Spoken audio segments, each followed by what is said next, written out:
There's something comforting about Japanese food. Simple, warm, and balanced. Today I came here just for this. A plate of chicken katsu curry with egg. But before I eat, I want to capture it in watercolor.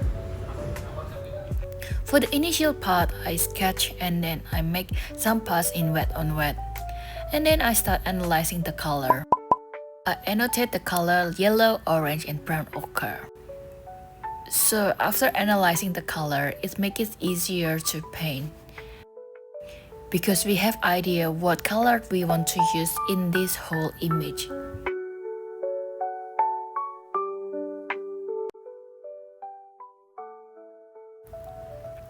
And a dish like this has layers, textures, colors, and flavors. And that's how I want to paint it, layer by layer, building up slowly.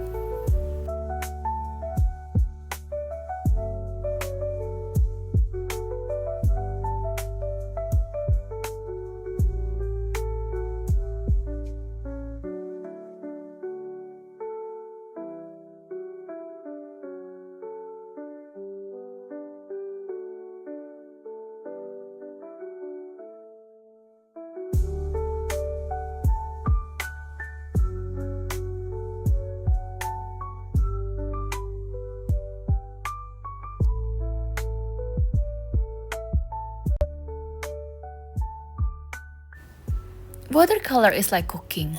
You start light, letting the base set before adding depth. If you rush, you overcook it. If you let it build naturally, the flavors, or in this case the colors, come to life.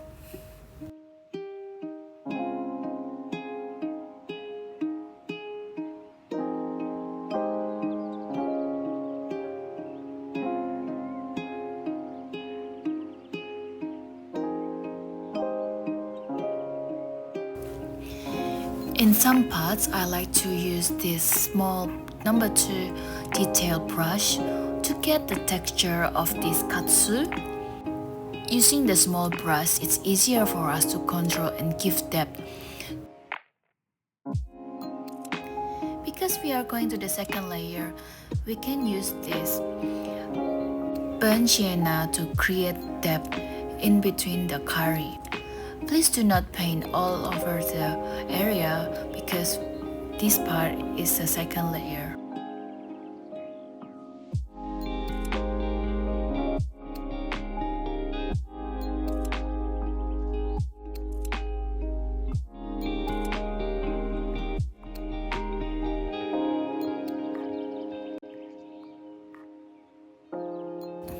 Each layer brings out something new. Just like in food, where spices and textures blend to create something perfect.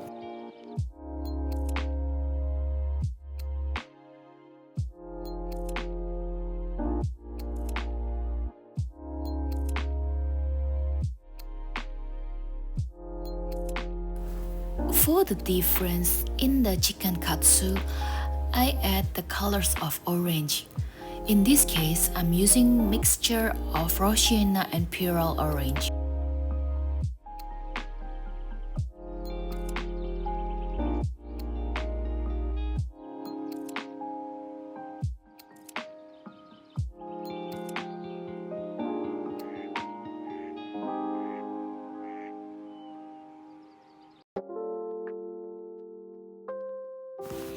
When I saw this omelette, I wanted to split out and open the egg layers of this omelette. After opening the egg, I could see the soft texture of the omelette and the taste is really good. And back to the painting. Every painting goes through an ugly stage where nothing looks right and you want to start over. But here's the thing, the only way out is through.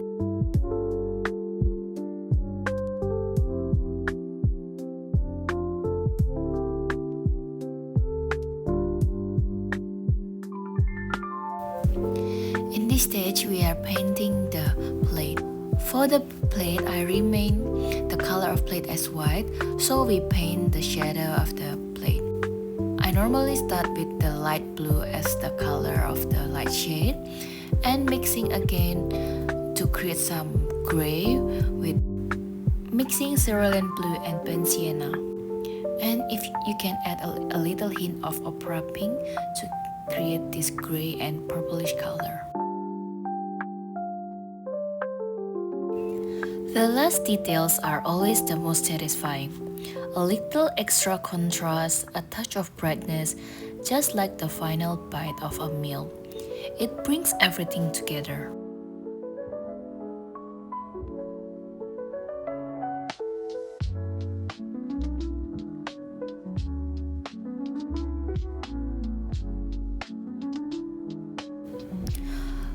For the detail part, I use a detail brush.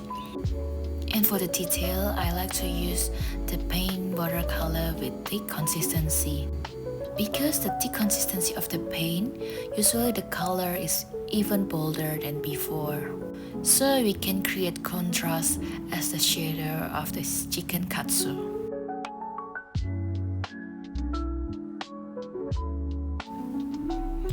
I used to be afraid of messing up in art, but the truth is every brush stroke, every mistake, every ugly stage, it's all part of the process. Like cooking, like life, like anything we try to create.